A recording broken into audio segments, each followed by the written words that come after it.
राजस्व की मांग पे बात रखने का मौका दिया। पूरे राजस्थान में सबसे बड़ा अगर लैंड बैंक कहीं है तो वो बाड़मेर, जैसलमेर, बीकानेर और फलोदी में। और सबसे ज्यादा जो मजबूत लोग हैं वो भी उसी क्षेत्र के हैं, ये मैं दावे के साथ कह सकता हूं।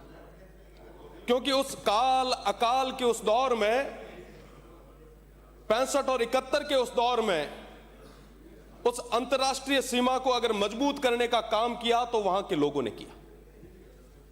अकाल में भी और तमाम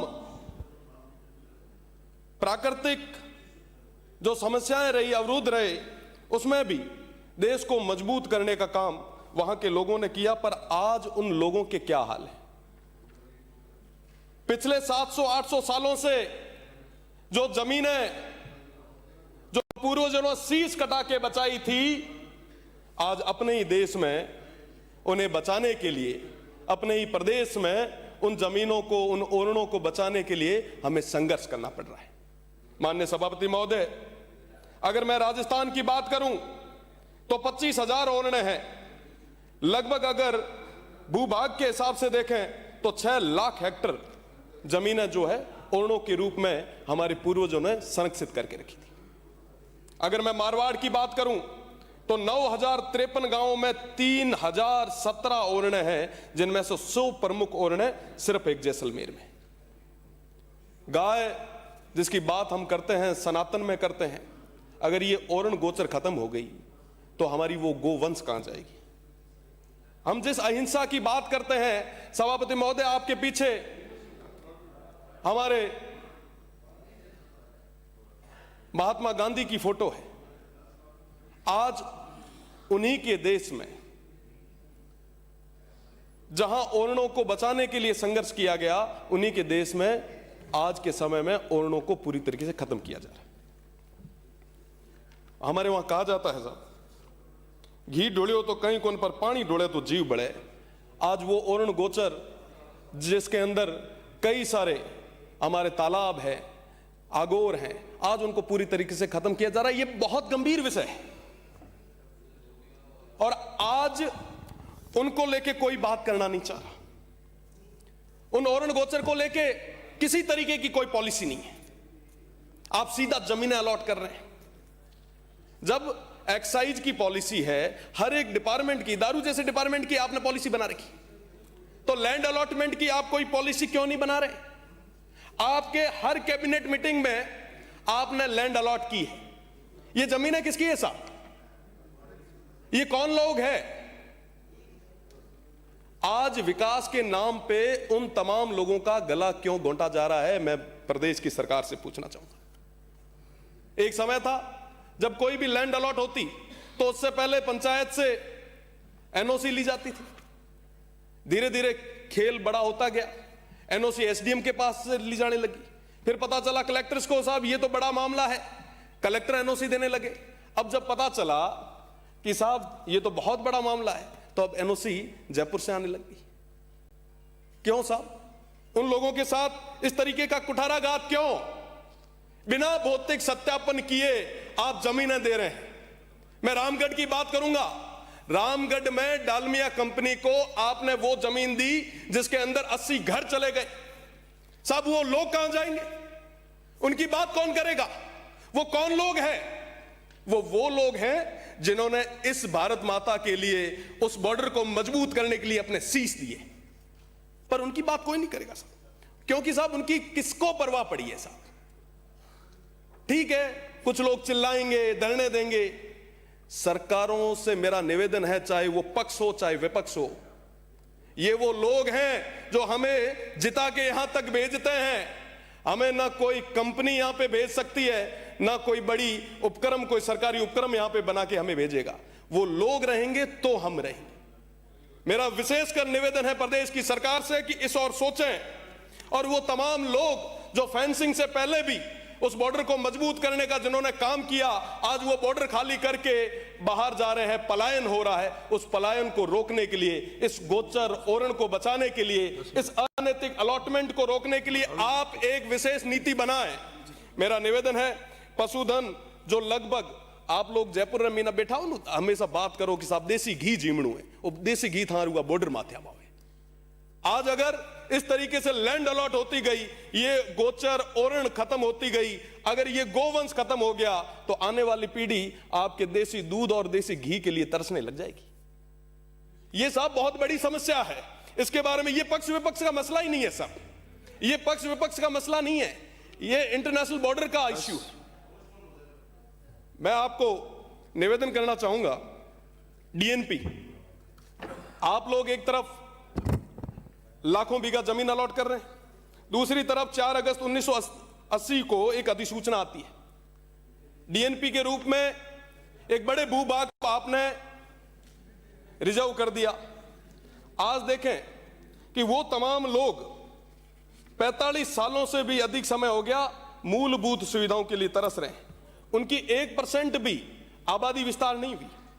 वो ना सड़कें बना सकते हैं, ना वहां पे बिजली पानी आ सकता है, ना वो केसीसी ले सकते हैं।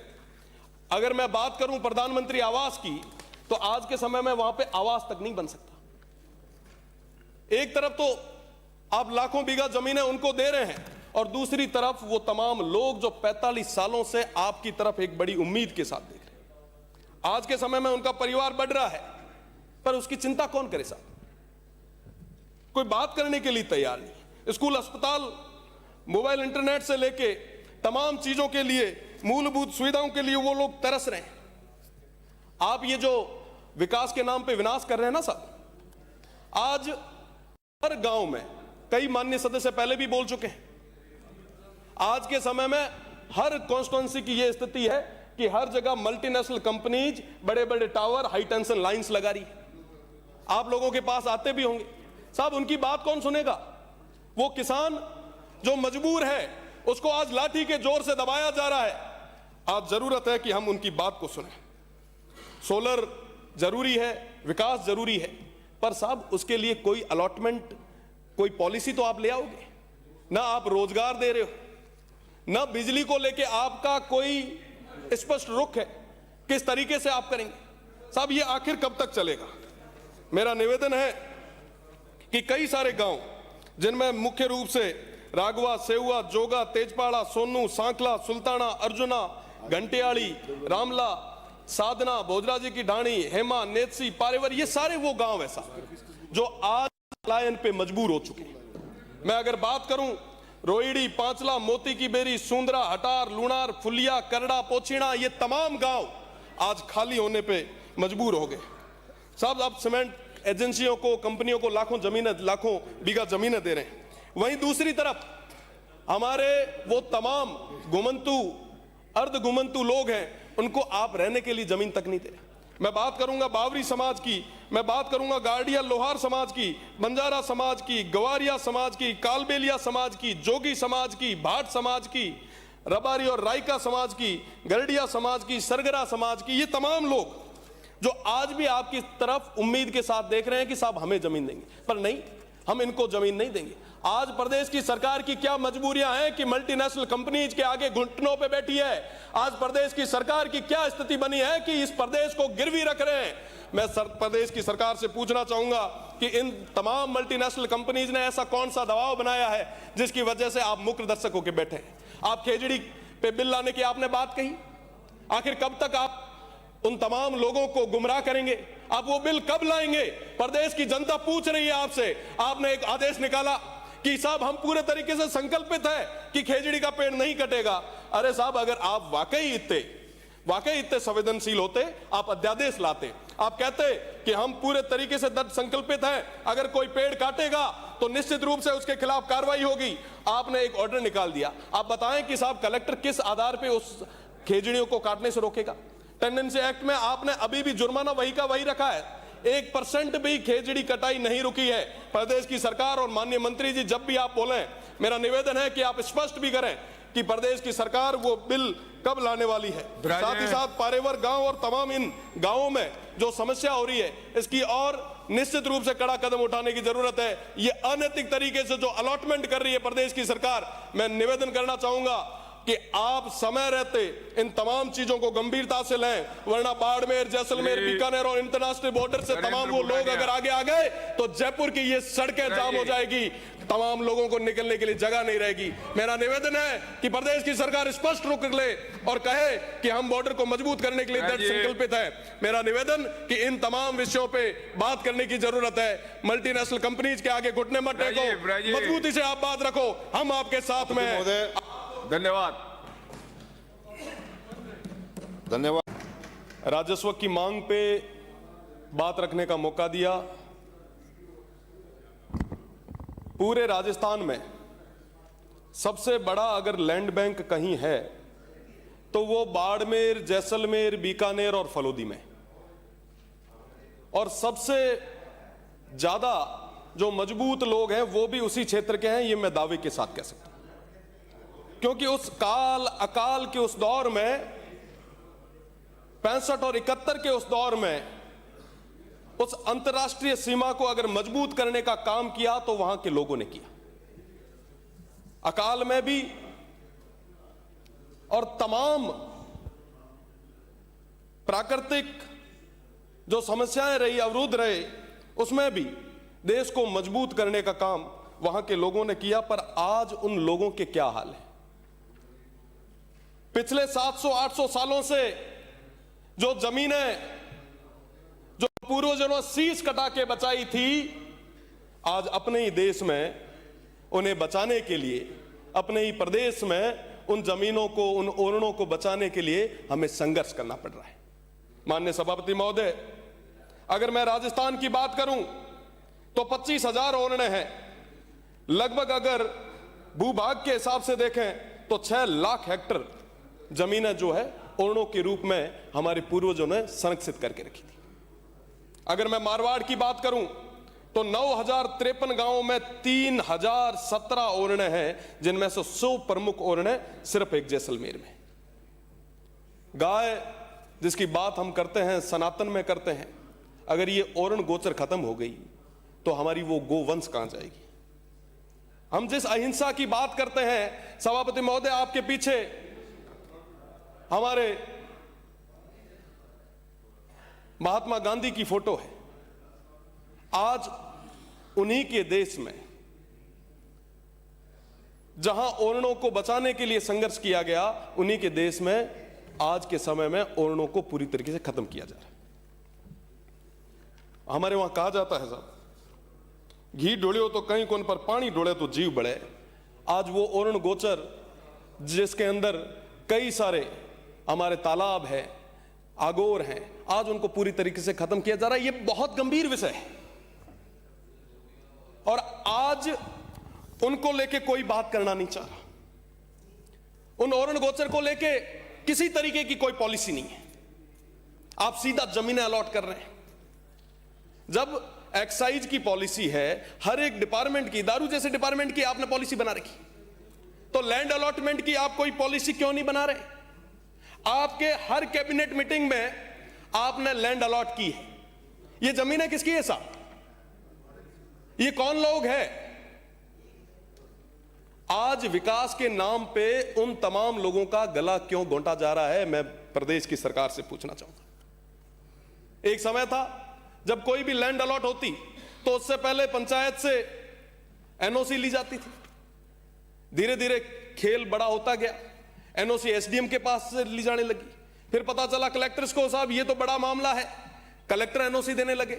अब जब पता चला कि साहब ये तो बहुत बड़ा मामला है, तो अब एनओसी जयपुर से आने लगी। क्यों साहब? उन लोगों के साथ इस तरीके का कुठाराघात क्यों? बिना भौतिक सत्यापन किए आप जमीनें दे रहे हैं। मैं रामगढ़ की बात करूंगा। रामगढ़ में डालमिया कंपनी को आपने वो जमीन दी जिसके अंदर 80 घर चले गए। साहब वो लोग कहां जाएंगे? उनकी बात कौन करेगा? वो कौन लोग हैं?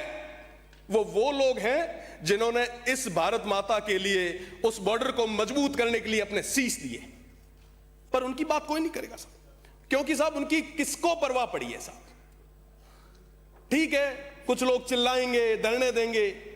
सरकारों से मेरा निवेदन है, चाहे वो पक्ष हो चाहे विपक्ष हो, ये वो लोग हैं जो हमें जिता के यहां तक भेजते हैं। हमें ना कोई कंपनी यहां पे भेज सकती है, ना कोई बड़ी उपक्रम, कोई सरकारी उपक्रम यहां पे बना के हमें भेजेगा। वो लोग रहेंगे तो हम रहेंगे। मेरा विशेषकर निवेदन है प्रदेश की सरकार से कि इस और सोचें।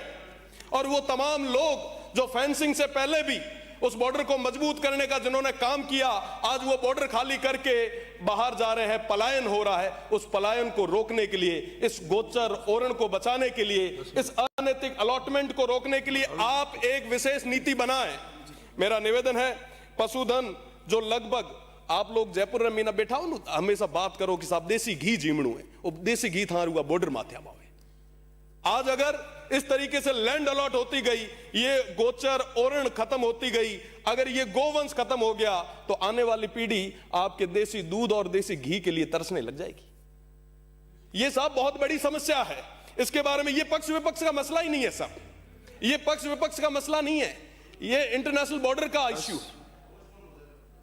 मैं आपको निवेदन करना चाहूंगा, डीएनपी, आप लोग एक तरफ लाखों बीघा जमीन अलॉट कर रहे हैं, दूसरी तरफ 4 अगस्त 1980 को एक अधिसूचना आती है डीएनपी के रूप में, एक बड़े भूभाग को आपने रिजर्व कर दिया। आज देखें कि वो तमाम लोग 45 सालों से भी अधिक समय हो गया मूलभूत सुविधाओं के लिए तरस रहे हैं। उनकी 1% भी आबादी विस्तार नहीं हुई। वो ना सड़कें बना सकते हैं, ना वहां पे बिजली पानी आ सकता है, ना वो केसीसी ले सकते हैं।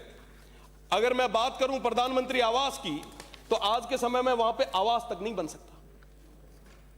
एक तरफ तो आप लाखों बीघा जमीनें उनको दे रहे हैं, और दूसरी तरफ वो तमाम लोग जो 45 सालों से आपकी तरफ एक बड़ी उम्मीद के साथ देख रहे हैं।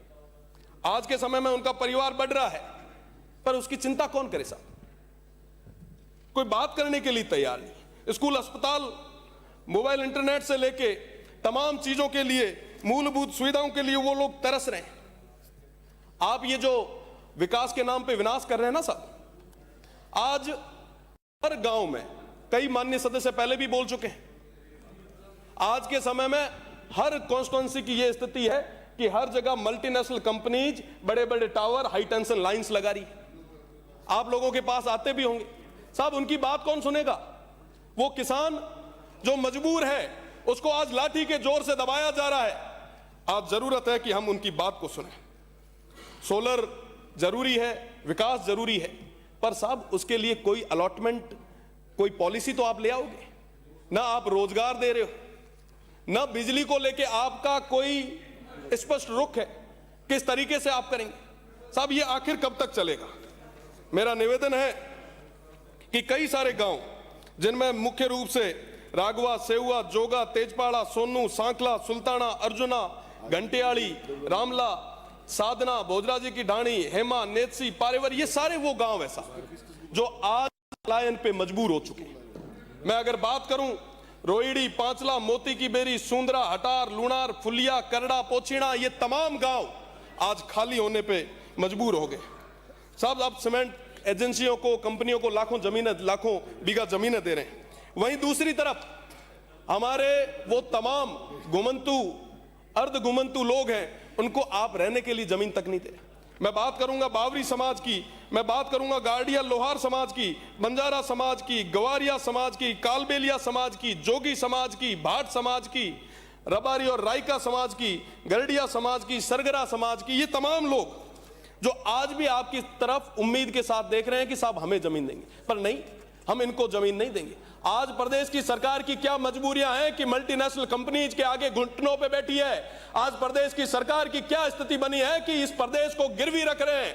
मैं प्रदेश की सरकार से पूछना चाहूंगा कि इन तमाम मल्टीनेशनल कंपनीज ने ऐसा कौन सा दबाव बनाया है जिसकी वजह से आप मुख्य दर्शक होकर बैठे हैं। आप खेजड़ी पे बिल लाने की आपने बात कही, आखिर कब तक आप उन तमाम लोगों को गुमराह करेंगे? आप वो बिल कब लाएंगे? प्रदेश की जनता पूछ रही है आपसे। आपने एक आदेश निकाला कि साहब हम पूरे तरीके से संकल्पित है कि खेजड़ी का पेड़ नहीं कटेगा। अरे साहब, अगर आप वाकई इतने वाकई इतने संवेदनशील होते, आप अध्यादेश लाते। आप कहते कि हम पूरे तरीके से दृढ़ संकल्पित हैं, अगर कोई पेड़ काटेगा तो निश्चित रूप से उसके खिलाफ कार्रवाई होगी। आपने एक ऑर्डर निकाल दिया। आप बताएं कि साहब कलेक्टर किस आधार पे उस खेजड़ियों को काटने से रोकेगा? टेंडेंसी एक्ट में आपने अभी भी जुर्माना वही का वही रखा है। 1% भी खेजड़ी कटाई नहीं रुकी है। प्रदेश की सरकार और माननीय मंत्री जी, जब भी आप बोलें, मेरा निवेदन है कि आप स्पष्ट भी करें कि प्रदेश की सरकार वो बिल कब लाने वाली है। साथ ही साथ पारेवर गांव और तमाम इन गांवों में जो समस्या हो रही है, इसकी और निश्चित रूप से कड़ा कदम उठाने की जरूरत है। ये अनैतिक तरीके से जो अलॉटमेंट कर रही है प्रदेश की सरकार, मैं निवेदन करना चाहूंगा कि आप समय रहते इन तमाम चीजों को गंभीरता से लें, वरना बाड़मेर, जैसलमेर, बीकानेर और इंटरनेशनल बॉर्डर से तमाम वो लोग अगर आगे आ गए तो जयपुर की ये सड़कें जाम हो जाएगी, तमाम लोगों को निकलने के लिए जगह नहीं रहेगी। मेरा निवेदन है कि प्रदेश की सरकार स्पष्ट रुख ले और कहे कि हम बॉर्डर को मजबूत करने के लिए दृढ़ संकल्पित है। मेरा निवेदन कि इन तमाम विषयों पे बात करने की जरूरत है। मल्टीनेशनल कंपनीज के आगे घुटने मत टेको, मजबूती से आप बात रखो, हम आपके साथ में हैं। धन्यवाद। धन्यवाद।